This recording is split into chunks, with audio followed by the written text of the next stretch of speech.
사실 마지막을 읽으면서 아멘 하기엔 좀 어려운 것 같습니다. 무서운 이야기고요. 이게 실제가 된다는 것은 잔인함 그 자체이니까요. 예. 여러분 호세아를 전체적으로 읽어나가시면서 어떤 느낌들을 좀 받으십니까? 저는 호세아 선지자가 똑같은 인간일 텐데 그리고 하나님의 말씀을 받아서 대언하는 자로서 이스라엘을 바라보며 현재적으로 제가 지금 저희 성도 여러분들 얼굴을 보면서 이야기를 전하고 나누는 것처럼 호세아 역시도 아마 이스라엘 백성들을 향하여 벽을 보고 얘기하진 않았을 거 아니에요. 분명히 이스라엘 백성들이 이제 두 눈 멀쩡히 뜨고 있고 두 귀 멀쩡히 듣고 있고 그리고 손으로 돌을 들고 자기를 칠 수도 있는 그런 아주 살아있는 아주 생생한 그 현장에서 지금 이런 이야기들을 쭉 나누고 있는데 호세아의 이 본문 특별히 이제 13장 안에서는 두 가지의 내용들이 아주 도드라지게 드러나는 거지요. 1절로부터 8절까지에서는 면전에서 이스라엘이 하나님을 어떻게 배교해 가고 있는지에 대한 이야기를 얼굴을 보면서 이야기하는 거라고 보셔도 될 것 같고요.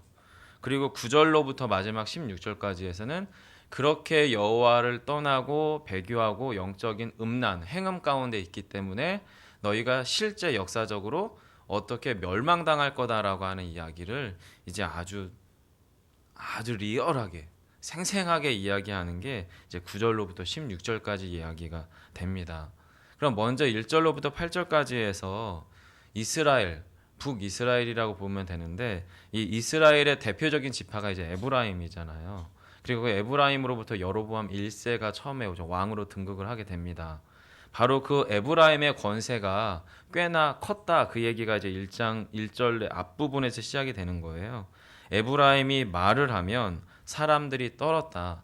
이 이야기는 에브라임 지파 자체가 원래 크기도 하지만 또 거기서 첫 번째 왕이 출생함으로 왕권이 이제 그 에브라임 지파로부터 나왔었기 때문에 바로 그 에브라임이 가지고 있는 영향력 그리고 에브라임 지파로부터 이스라엘 북이스라엘의 왕권의 상징적인 이미지가 이제 거기서 나오는 거죠.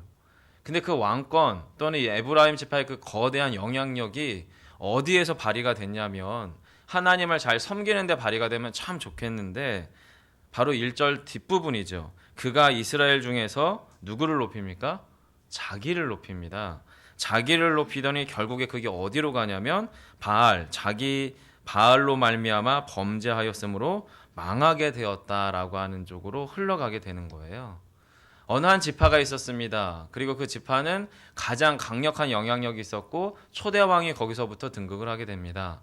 그리고 자기를 높이고 자기 중심적인 어떤 자신 안에 영적 교만함이나 어쩌면 은밀한 무엇인가가 있었겠죠. 그것들이 자연스럽게 흘러가면서 그것이 자신의 종교성으로 나타나는데 그 종교성으로 선택된 대상이 뭐냐면 바알이라고 하던 그 당시 근동 지방에서 가장 강력한 국가들이라면 기본적으로 가지고 있었던 바알 신앙을 자신의 종교로 선택한 자기를 높이고 자기가 스스로 자기 국가의 종교를 결정한 게 바로 바알 신앙이다라고 하는 거죠.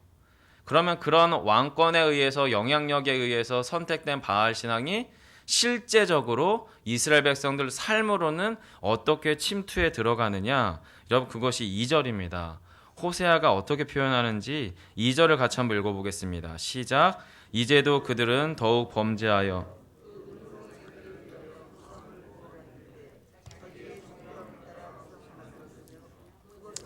은장색이 만든 것이거늘 그들은 그것에 대하여 말하기를 제사를 드리는 자는 송아지와 입을 맞출 것이라 하도다. 아멘.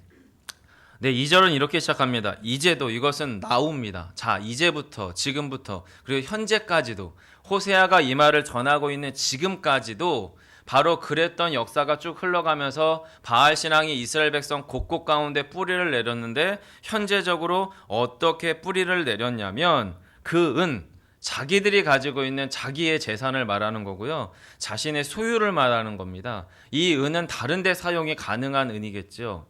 그 자신이 가지고 있는 그 은을 가지고서 자기를 위하여 우상을 부어 만드는데 어떻게 만드냐면 자기의 정교함을 따라 우상을 만들었으며 그것은 다 은장색이 만든 것이다. 무슨 이야기냐면 현재성을 의미하는데 바알 신앙은 이스라엘 백성들 밑바탕으로 뿌리 깊게 쭉 내려가면서 일반 백성들 사이에서 그것은 현재성으로 또한 또 한 가지는 전문적으로 바로 바알 신앙은 전문화되어 간다는 거지요.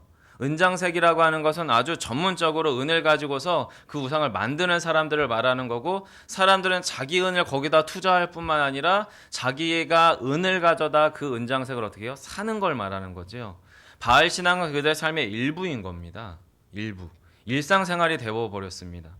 그리고 그렇게 만들어진 은장색이 만든 바알 신이 얼마나 이쁘고 친밀한지 스스로들이 이야기하는 겁니다.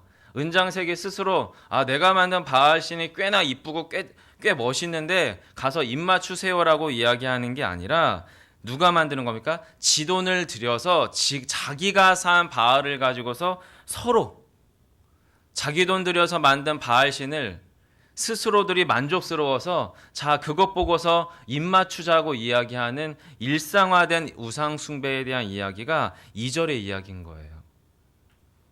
여러분 제가 왜 2절을 이렇게 자세하게 설명을 드리냐면 기독교를 제외한 어떤 형상을 가지고 있는 대부분의 신앙생활, 그걸 신앙생활이라고 봐야 될지 모르겠지만 그런 류의 종교생활들은 그 안에 철저한 자기 만족감이 있습니다.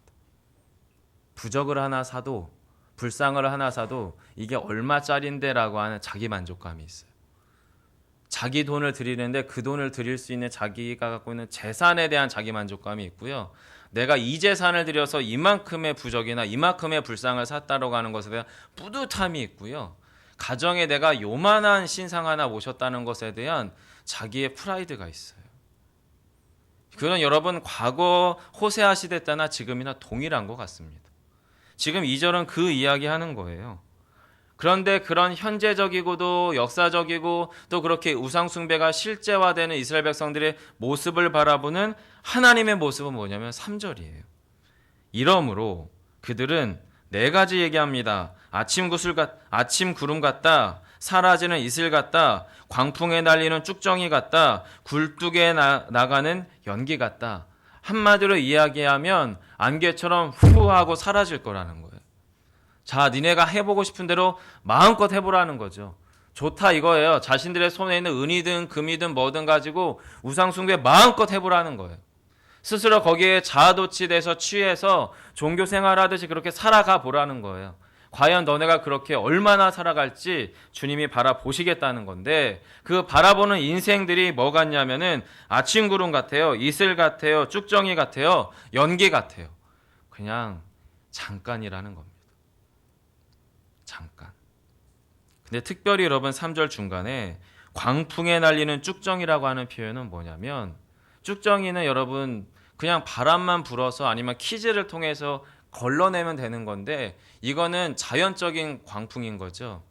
농사 짓는 어른들이 이제 이 쭉정이를 갈라내려면 키즈를 해야 되겠죠. 아니면은 뭐 탈곡기 같은 거죠. 바람을 불어서 그 이제 알곡과 쭉정이를 날려버리는 것들은 어느 정도의 바람이 일정한 세기를 조절해야 이제 그게 잘 분류가 될 거잖아요. 근데 광풍이라고 하는 것은 그냥 이제 퀴즈를 하려고 하는 어르신이 퀴즈를 하려고 하고 있는데 갑자기 자연적인 회오리 바람이 불어서 쭉정이고 알갱이고 그냥 다 날려버리는 걸 말하는 거잖아요. 달리 말하면 이것은 피할 수 없는 상황을 말하는 거고요. 피할 수 없는 때를 말하는 거고요. 예측할 수 없는 어떤 처참한 마지막을 말하는 것이 사실은 광풍에 날리는 쭉정이 같은 겁니다. 즉 주님의 마지막의 때가 너희들의 삶을 예측 가능한 상황으로 우상숭배 가운데 살아가는 것 좋지만 내가 너의 숨을 거둘 때는 알 수 없는 때라는 겁니다. 인생의 마지막은 아무도 보장할 수 없다는 거예요. 그게 이스라엘 백성들의 삶의 현실이라면 여러분 4절은 조금 다른 정서가 나옵니다.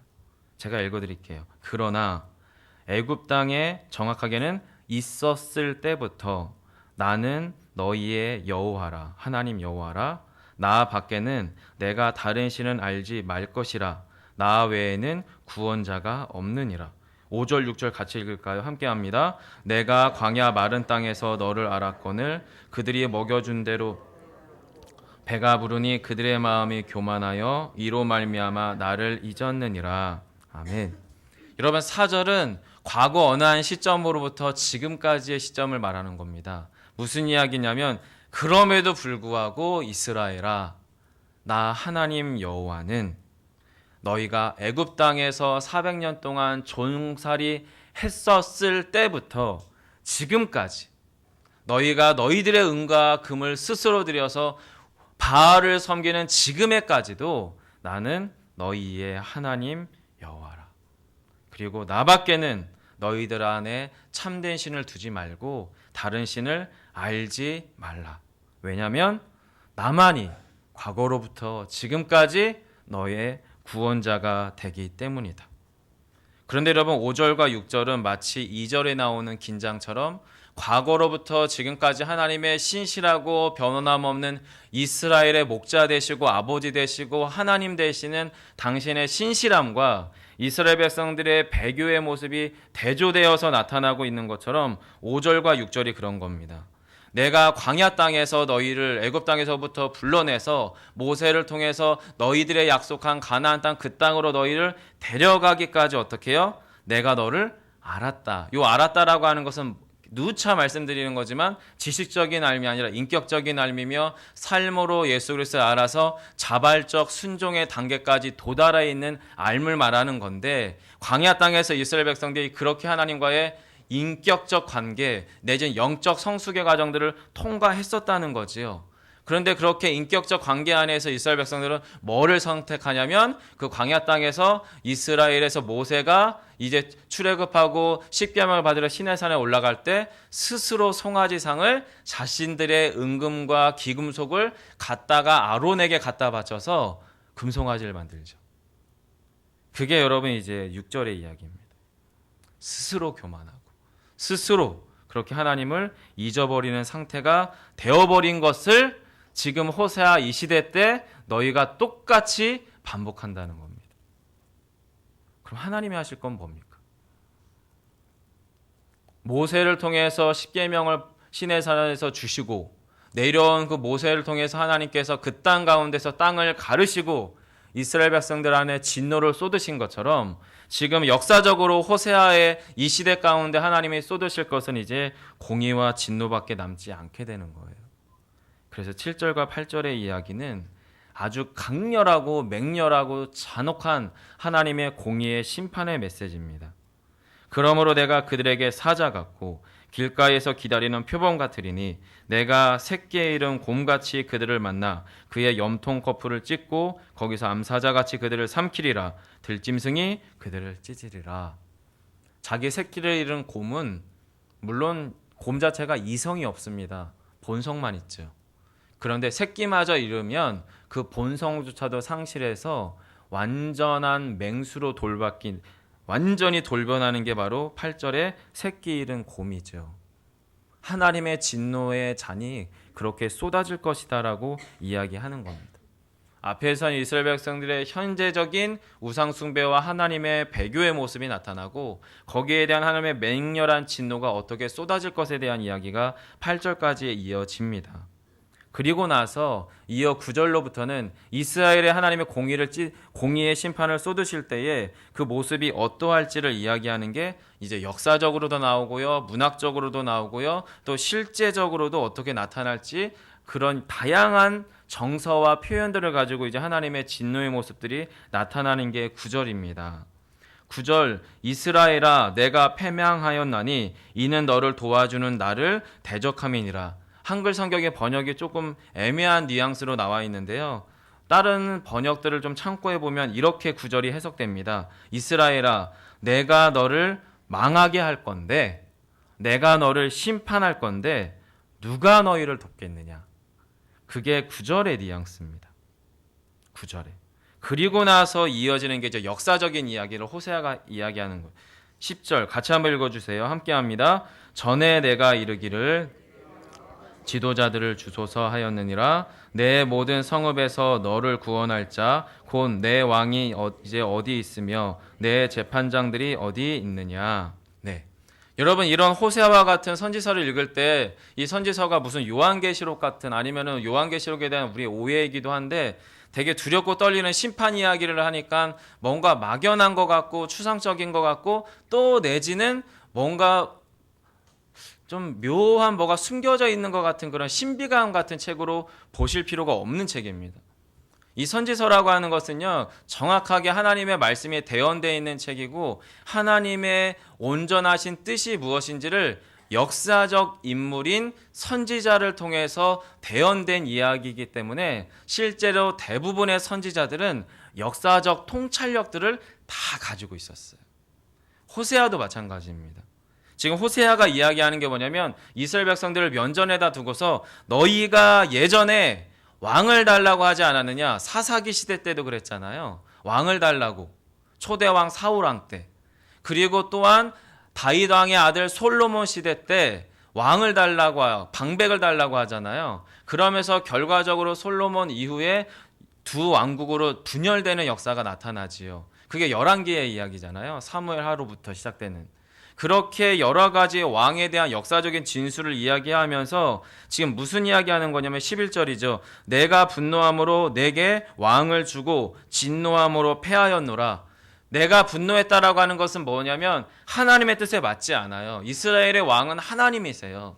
근데 이스라엘 백성들이 왕을 요구하니까 그래 그러면 내가 좋다. 너희들이 원하는 왕을 주마. 하나님의 뜻에 맞지 않는 상태에서 이스라엘 백성들에게 왕을 주는 것이 11절에 분노함으로 내게 왕을 주었다는 거예요. 그런데 그 왕이 이스라엘을 어떻게 섬기느냐? 우상 숭배하고 패역한 왕으로서 그들이 하나님의 진노의 잔에 진노를 쌌습니다. 그래서 11절 후반절에 진노함으로 패하였다는 것은 하나님의 진노가 마치 이런 잔에 가득 채워져서 하나님의 그 진노를 이스라엘 백성들에게 쏟는 거예요. 그리고 하나님의 공의의 진노가 쏟아질 때에 이스라엘 백성들 안에서 뭐가 나타나느냐면 바로 패망함이 나타나는 것이 11절의 이야기입니다. 그리고 11절은 정확하게는 하나님의 이스라엘 백성들을 향한 정서적 표현이에요. 분노한다라고 하는 것은 인격적 표현이지 않습니까? 진노가 쌓이는 것, 화가 치밀어 오르는 것, 하나님의 정서적 표현이 11절이라면 12절은 뭐냐면 법리적인 표현입니다. 심판자, 재판장, 왕으로서 어느 자신에 속한 것들, 속한 소유 가운데 불의한 일이 일어날 때 그것에 대한 하나님의 엄중함이 어떻게 해요? 법리적으로 적용되어지는 것이 12절이에요. 에브라임의 불의가 어떻게 해요? 묶였다는 겁니다. 빼도 박도 못하게 정확하게 하나님의 진노의 심판대 위에 이스라엘의 그 모든 패역함이 불의함이 제약됨이 저울 위에 올라가게 되었다는 거예요. 그게 바로 12절입니다. 11절은 하나님의 진노와 심판의 정서적 표현이라면 12절은 법리적 표현 정도로 이해하시면 되겠고요. 13절로부터 마지막 16절까지는 문학적이기도 하지만 실제로 역사적인 표현이기도 합니다.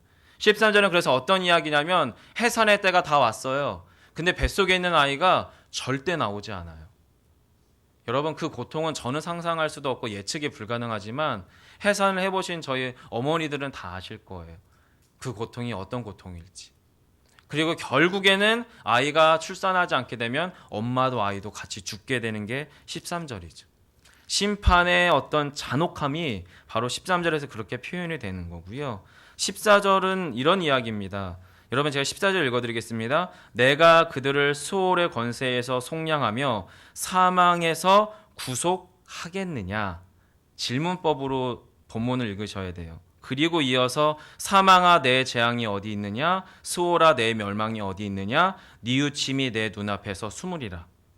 무슨 이야기냐면 내가 진노의 잔을 쏟을 때에 내가 너희를 지옥의 권세에서 구원해내겠느냐. 내가 사망에서 너희를 건지겠느냐. 사망아 너의 재앙이 지금 어디 있느냐. 당장 임해라. 그리고 스오라 내 멸망이 어디 있느냐. 이스라엘 백성들 가운데 있지 않느냐. 왜냐하면 이스라엘 백성들 안에서는 아무리 찾고 찾아도 하나님에 대한 뉘우침과 회개가 없구나. 그 얘기가 14절입니다. 그리고 나서 15, 16절 가운데에서 하나님의 진노의 엄중함들이 잔혹함들이 역사적으로 어떻게 임할지가 15, 16절에 이어서 나타나는 거예요. 그리고 마지막 14장에서 이어서 호세아의 그 모든 정서가 농축된 회개와 회복의 메시지가 14장으로 이어지게 됩니다. 사랑하는 성도 여러분들 말씀을 맺겠습니다. 오늘은 제가 본문을 좀 길게 설명을 드리긴 했는데 저는 이 안에서 인간적인 호세아가 사실 좀 느껴져요. 면전에서 남들에게 부정적인 얘기하는 거 쉽지 않잖아요. 면전에서 욕할 수 없지 않습니까? 그래서 이스라엘에서 호세아는 그렇게 하고 있습니다. 왜냐하면 하나님이 그렇게 주신 말씀이기 때문에. 그럼 여러분, 이 역사적으로 오래된 이 이야기가 오늘날 이 새벽 이 시간에 저와 여러분에게는 어떻게 들려져야 될까요? 저는 불쾌하게 들리지 않으셨으면 좋겠고요. 정직하게 하나님 앞에서 우리의 삶도 역시도 이 바알 신앙을 즐겼던 그들처럼 우리의 종교성을 따라 신앙생활을 함이 아니라 하나님 앞에서 영적 민감함으로 나아가는 저와 여러분 됐으면 좋겠습니다. 하나님은 이중적인 정서를 지금 표현하고 있으세요. 당신의 공의로움으로 변경할 수도 없고 가장 정말로 잔혹한 심판의 메시지를 하지만 동시에 그 안에 숨은 정서는 내가 이렇게 두렵고 떨리는 하나님이니까 제발 나에게 돌아올 수 없겠니? 라고 하는 하나님의 목마른 애달픈 외침이 사실은 13장 안에 배어 있습니다. 하나님의 그 기다리시면서 우리를 정말로 너무나도 사랑하셔서 진물나는 진액을 쏟는 하나님의 애달픈 마음이 사실은 이 13장 안에 협박 아닌 협박 안에 배어 있어요. 그리고 이 말씀은 저에게도 너무 묵직하게 다가옵니다. 말씀을 맺겠습니다. 호세아 가운데에서 저와 여러분이 느끼셔야 되는 것은 아버지 하나님의 애달픔입니다. 공의와 심판의 두려움도 있지만 그 이면에 숨겨있는 아버지 하나님의 깊은 사랑을 오늘 본문 안에 기도 안에서 누리고 돌아가시는 저와 여러분 되기를 소망합니다. 기도하겠습니다. 아버지 하나님, 말씀을 곱씹어 볼 때에 두렵습니다. 겁이 납니다. 이스라엘의 멸망은 분명한 역사적 사실이었습니다. 하지만 아직 심판이 임하지 않았을 때에 호세아의 애달픈 마음속에 담겨져 있는 메시지는 나에게 돌아오라라는 것이었습니다. 메마른 광야 땅 가운데에서 그들의 신과 발이 부르트지 않도록 돌보셨던 하나님의 섬세한 돌보심이 이스라엘 중에 있었던 것처럼 오늘 저희들의 삶 가운데도 있습니다. 하오나 저희가 깨닫지 못하고 분별치 못하고 그 주님 앞에 진실로 나아가지 못하는 우리의 굳은 마음 또한 있사오니 주여 저희를 불쌍히 여기시고 오늘 이 시간 주의 은혜 가운데 나아가는 저와 여러분 모두가 될 수 있도록 성령 하나님 우리를 주장하여 주옵소서. 주의 은혜만을 구하는 이 시간 되기를 소망하며 예수님 이름으로 기도드립니다. 아멘. 하늘에 계신 우리 아버지여